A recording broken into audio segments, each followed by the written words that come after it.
All right, guys, Freddy Fabricate back here again. We got a quick one here for you guys. I got Leah's Trx90 here. If you guys remember, I put the 70cc engine in here and I customized the pull starter to work with it. She blew this engine, so we're ripping it out. We're putting a Piranha 140 in. We're gonna do it as quick as we can, guys. All right, guys, so first step, I just took the seat and plastics off. I don't wanna bore you guys with that. It's pretty easy to do. So this engine is based off of, it was a Z50. I put a 70cc cylinder on it, and like I said before, I retrofitted this cover and pull start to it. Anyway, it might have been an ATC 70. I just put a new cylinder, whatever it might be. I changed the mounts. I don't know if you could see there and there. There you go. So the mounts, being that they're for the Z50, 70, etc. engine, the smaller engine, the Piranha 140 engine supposedly mounts into those frames. So being that I changed this already, this should be an easy swap. Those being my famous last words, we will see how it goes. All right, I'm gonna suck out all this gas, guys.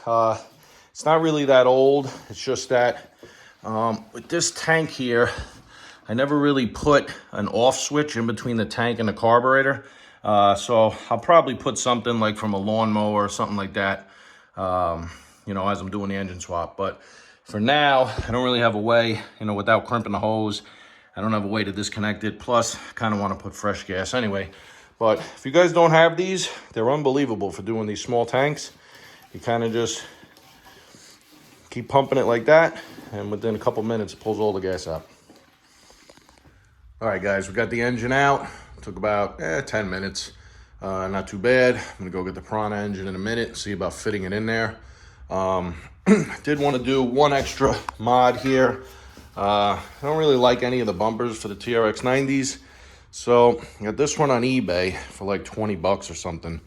I don't really know what the hell it's from, but it's not gonna take much work, excuse me, to bolt it up. I'll weld some mounts on the bottom, weld a couple extensions up on top, and we'll kind of get it just like that. All right, guys, so here she is, Piranha 140. Got a bag of electronics right there. And then I'm gonna put the camera down, pull the engine out real quick. And another little bag, looks like maybe the sprocket cover or something, not sure yet. Do that. I know everybody loves the unboxing videos, but I'm gonna shut this off for 1 second, pull it out, throw it on a bench, and then we'll get back to it. All right, guys, so I cut off the end of the exhaust. This has a nice thick end, and then, you know, as you guys know, a copper gasket goes on there before it goes into the engine. My problem is this piece is much too big to fit into the 140 engine. So what I'm doing here, and I started doing it already, just put a boring bar in the lathe, chucked it up in the 3-jaw chuck, and I'm just nice and easy cutting out the inside pipe. It's welded to this thicker piece, so unfortunately there's no other way to get it out. But I'm just going nice and easy, a little at a time, and I'm just going to cut it down until it touches the outside of the, or not the outside, the inside of the thicker piece. Then what I'm going to do is take the grinder and slit it, and then push it back together, keep working it till I get the right outside diameter. All right, guys, I pulled this out of the lathe and I made a couple of slices in it. You can see here, I just got it C-clamped back together. When I measure it, it's like 32 millimeters on the outside dimension, and that's exactly what I need to slide up into the exhaust port there. Here's the original muffler. I'm gonna show you how that fits. It's pretty loose. So I'm gonna take that, put a nice V in that slit. Once I get my stainless steel wire and argon gas hooked up in the welder, I'll weld that together. See if I can do this one-handed. And then I'll weld it back on to the end of this pipe like that. So I have a nice beefy end. And then I have coming in the mail one of these guys. This one might work in a pinch, but it's a little smaller than I need. So should be good for now.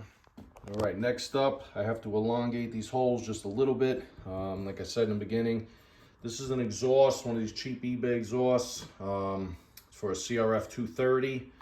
A lot of guys customize these, put them on XR 200s and a lot of different other bikes, but I'm trying to get it on the laydown engine, Piranha 140. So I really have to cut up the exhaust pipe in a few different spots, weld it back together. But anyway, I'm just gonna keep messing with these one at a time until I get it to fit. Gotta go on there.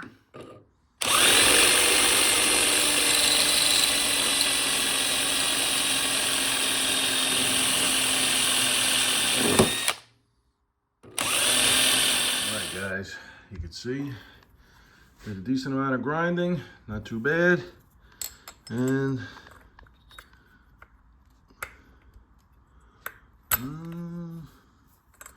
fits okay, not great. Always hard to do this stuff one-handed. Oh, that fits pretty good. All right, I'm gonna call that done. Now, whether or not I might weld this right to this piece. I'm not sure yet. I'll get it into position and I'll see. If I don't weld it, I'll have to build up some weld around this piece and then machine it on the lathe to give it a shoulder so that this could catch and pull it up into the cylinder. All right guys, moving right along. We got the 400EX bumper mounted. We got the engine in. Like I had said earlier, I had an ATC 70 engine in this frame. It's a Trx90 frame. So I redid the motor mounts a few years ago for that. So this was very easy. Literally everything lined up and the bolts just popped through. The only thing I'm noticing on the bottom here, I don't know if you guys could see, but there is one little tiny screw from the electric starter that seems to be just slightly touching the frame. So I don't know if you can see this way. Yeah, right there. It's just touching the frame. I might just grind a little out of the frame and weld it back up and get a little clearance. But I mean, I think it'll work like it is. I'm just worried that it might wear into the motor over time. Other than that, I got the chain fitted. This takes a 420 chain. For some reason, I had a 428 on here. So for now, I just threw on the sprocket I had on the ATC 70. It's a 13 tooth. I ordered a 15 tooth, which is on its way. And then the only other thing I wanted to do to this bike, I don't have any chain rollers on this. It has just one like rubber, you know, on the swing arm. I came up with this. This was like a leftover piece from the go-kart that I made. I kind of, you know, spaced it out a little bit, added a couple washers on here, and got one of these rollers that have the ball bearings in them. And what I'm gonna do is just weld it down under there. Hopefully you can see. Turn it like that. I'll probably weld the nut because it's going to be hitting against the frame. And I'll put the bolt on from the inside. And I got a nice chain roller on the bottom there. The only other thing, they give you a steel shift lever. I had this one laying around in a box of junk. I threw it on, it actually fits perfect. I have no idea what it's from, unfortunately, but it's really nice. Nice billet aluminum. On the second part of this build, I said already, I'm converting this whole bike to much better suspension, wider A-arms, extending the rear axle. So when I do that, I'm going to end up designing, you know, an aluminum foot peg, aluminum brake pedal on this side with the hydraulic master cylinder and everything like that. So that'll match the other side when it's done. All right, so I got the exhaust laying in here for now. Just kind of mocking up how it's gonna go. Something like that. You can see we're smashed up into the gas tank here. So I'm going to make my first cut right at this elbow, and I might cut out a few little pie sections So when I weld it all back together, I could make this bend and kind of get it to come out this way. Hopefully you guys can see what I'm trying to do here.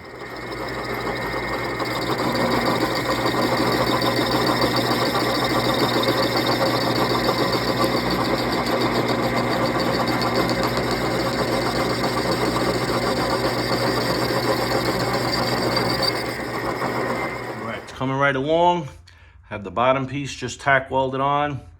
I put the muffler on, I just zip tied it to the frame. That's roughly where it's gonna be. I was able to turn this. I'm gonna have to cut off the spring perch and re-weld it down in the bottom. This is just held in with one spring. And I'm probably gonna have to make another cut right there and just straighten out this piece. And then when I do that, guys, I could turn this and rotate it up or to the side or something to figure out how I'm gonna make that mount right there. And then I just have to work on this front here. I have this piece left over, so I'll probably make a bunch of pie cuts out of that. And if I hold that there, I get a little more height out of it. I'm not sure, this might be too tight of a bend, so I might have to put another cut here, tilt it backwards, get it coming, you know, on an angle like this, and then work my way into there. All right, guys, so I'm definitely a hoarder, as I probably said before. When I just finished building the kids' go-kart, I put new seat belts. This is what it came with. It's pretty mangled, but I saved it just for this bracket. And you can see here, I'll cut it back a little bit. The muffler obviously is going to come up and get mounted on the outside. And I'll probably just weld a nut to the back side of this, and we'll call it a day. All right, guys, I just tack welded, you know, kind of a long tack on each side on the nut on the back, and did the same thing on the front, excuse me. That should be good for now. All right, moving right along. I got the muffler tacked on. This pipe is supposed to slide all the way in here with the spring, but I'm contemplating possibly welding it because I could get a little bit more of an angle to get it to curve into the frame like that. Then I got this piece that I think I might cut and straighten, but for now, kind of just pops in there, comes over this way, and then I have to make some sort of a 90 here. What I think I'm gonna do with this, guys, is just put a slice right in the bottom there, and then I could rotate this pipe forwards and kind of lay it down and just come nice and smooth right over the top of the engine. All right, I'm just gonna take the grinder, slice this right there, and then I can mess with it, twist it around, and put it wherever I want. All right, it's coming along pretty good, guys. Got a nice sweep coming up under here. I was able to get just enough curve on this pipe that I can get a bolt into the original mounting point here. What I'm gonna do is, I got this made up. I'm just gonna, you know, weld something coming off of this piece right here. And then with the excess, I'll kind of like triangulate it up this way just to add some strength to it. All right, so the bolt I had is just a little too long. I added a couple of spacers for now, a couple of washers. I'll cut it down when I'm done. You guys can see here, just ground a little bit of an arch into it. And then I got the leftover piece. I'm just going to do the same thing. You know, I'll just cut a little bit of an arc in the bottom. And I'll probably put it something like that, just to add a little bit of strength to it. But overall, I'm pretty psyched that I was able to use this. I thought I was gonna have to cut it off and relocate it and everything like that. Would have been a tremendous pain in the ass. Only problem I'm going to have now is that I don't have the copper washer in here yet. It's on its way, it should be here any day now, you know, blah, blah, blah. I have plenty of room I left on the bottom, so when the washer goes in, it'll just push this down a little bit. I'm not sure if it's gonna change this pivot point. So I'm probably not gonna weld this in yet. I'll wait to get the washer, you know, that'll move down a little. It might just kind of do that, and this might stay exactly in the same point, but I don't want to put any extra pressure on it if I don't have to. I'm going to make this probably my only joint, and it's a nice tight fit. I don't think any exhaust is going to leak out of it. And since this is bolted and that's bolted, I don't see it going anywhere. I might try to run it like it is.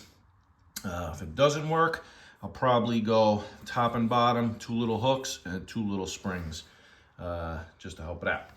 And then on the back side, which I've showed you guys before, I'm going to end up welding that once I get the final position. Sorry guys, definitely not the best cameraman here. It's gonna end up something like that. You guys get the idea. All right guys, moving right along. Got one of these Scorpion batteries. It's a AGM battery, YT14B-4. I have one of these batteries in my Warrior, and I absolutely love the thing. It's probably overkill for this little bike, but I figured let me order it anyway. Now, I'm gonna have to cut out, I don't know what these were on this bike. This almost fits the battery as is. It just interferes a little bit with the seat. So I gotta drop it about 1.5 inches. I'm gonna cut these out of the way first and then see. The problem on this side is, this is the notch out for the frame rail. Once I get these pieces out of the way, I might just have to notch that a hair. But it looks like I might be able to sink the battery a little bit further down. If I can't get it down within this original, pocket here, I'm gonna have to kind of remake the bottom of it, which I didn't want to do. But let's see how it goes. All right, I'm gonna try to use the old Craftsman oscillating tool, and I'll just slice this right down there like that.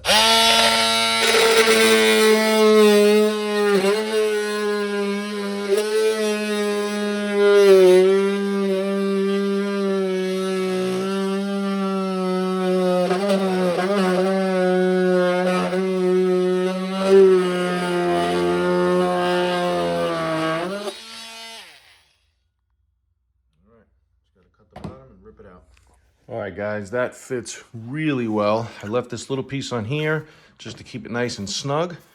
I kind of tilted it down as much as I could. It's a glass mat battery, guys, so you don't have to worry about anything leaking. Got my connections right here. I was gonna put a little strap over the top, but this sits so perfect with the seat on, I don't even think I'm gonna do it. I don't see how it's gonna move anywhere. Show you guys how the seat fits right now. Just put that on there like that. We'll call that done. All right, so we're gonna be adding an aluminum rear grab bar. This is off a Trx250R. As you guys know already, if you own these bikes, the rear grab bar is part of the frame. Basically just gonna be chopping it off right here, making a couple mounts on each side, and get this guy something like that, and then eventually also put a taillight on it. I think it looks pretty good. I never liked the way these, they basically just barely stick past the plastic. I'm not sure why they do that. So I'm gonna probably put mine something like that. All right guys, I started on the wiring. I had mounted the coil up here on the last build. I just drilled a hole right here, so I decided to put that back. I had welded a little tab on here for the CDI box. I like keeping this stuff up nice and high, guys. It cuts down on the water and mud and all the crud and junk. I did mount the regulator rectifier here just because I had a threaded hole right there. But I might end up moving it. I'm not sure. I don't really love it here because the wheels are just going to be throwing crud all over it. Thinking maybe I'll mount it up in there just to get it away from everything, and I might have to just, extend the wires a little bit. Not a big deal. I got the solenoid here for the starter. I'm looking at this spot right here. Have to just bend up some sheet metal. Just slide right through these 2 slots right here, and I'll just weld it, to the frame. Put that just like that. And then got a little fuse block here. Have to try to Google what fuse that takes. Connect my positive. You know, like that. Sorry. Let me backtrack here. Bring up my starter feed. Sorry guys, this is terrible camera work, I know. All right, there we go. Starter feed is gonna connect to one side. This little guy is gonna connect to the other side and then run to my battery under the seat.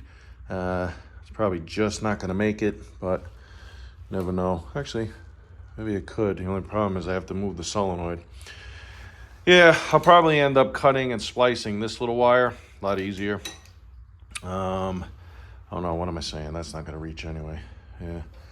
Yeah, I don't know. I gotta come up with a different idea. If I mount the solenoid in there, then I'm gonna get the same problem with all the crud. I don't know if it's any better here or not. If not, you know, as I'm pulling things, I might be able to get the solenoid that far. It's putting a lot of pressure on the CDI though. All right, well, we'll come back to that. Down here, got a pretty chintzy on-off switch and starter button. So I might in the future just buy one from a different Honda bike. Just retrofit it on there. I really don't like these cheap junk ones like this. Got a key. The key looks okay. Not sure I want to put that yet.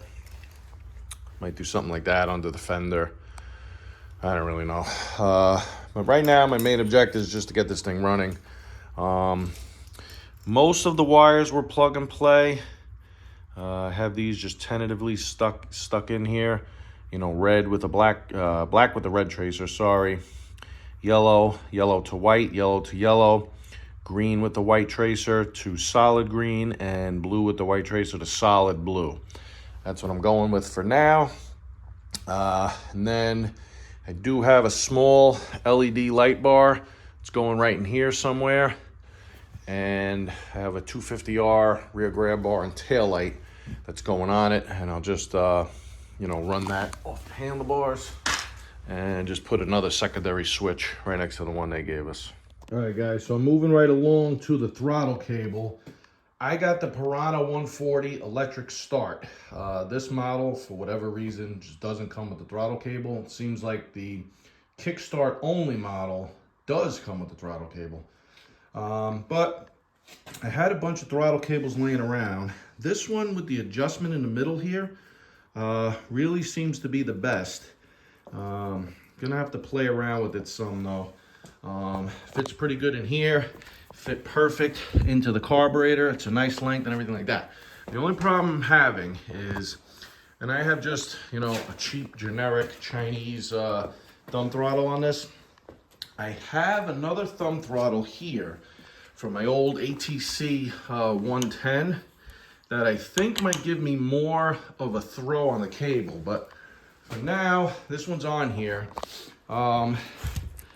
So what I'm trying to show you is, you know, that's the free play right there, and that's good. It's not going to be pulling the slide up at all, but it's slightly outside the housing. So what I've done on other ones is I just made up a little bushing.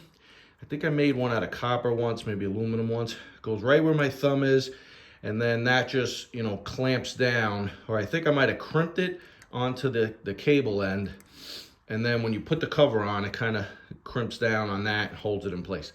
That's not my problem. My problem is when, see if I could do this. No, it's kind of close, guys, but when I pull this and I go all the way, I could actually still pull this cable back a little bit. So I'm definitely not going to get full throttle out of it. I'm under the gun for time right now because I'm supposed to have this ready for my daughter's birthday in 2 days. So I'm just going to leave it. It might govern it a little bit, but that's probably not a bad thing. My next idea is I have this little stopper here built into the housing that restricts the arm coming back. And then I have this stopper. We used to have a screw that you can actually throttle it down if you want. So I think if I grind this stuff out of here and maybe grind a little out of the steel here, I could get some more throw coming to full throttle. And if I grind that one out, I can pull that back and make the adapter a little farther back and still have free play In other words, I don't want it to be pulled so that the slide lifts up. You guys hear that? That's the slide closing. I want it, right now I could pull it to right there and not pull the slide.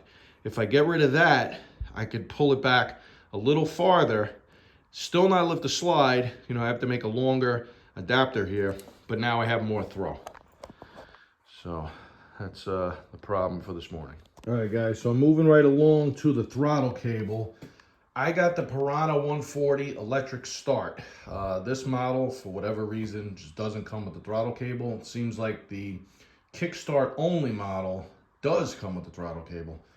But I had a bunch of throttle cables laying around. This one with the adjustment in the middle here really seems to be the best.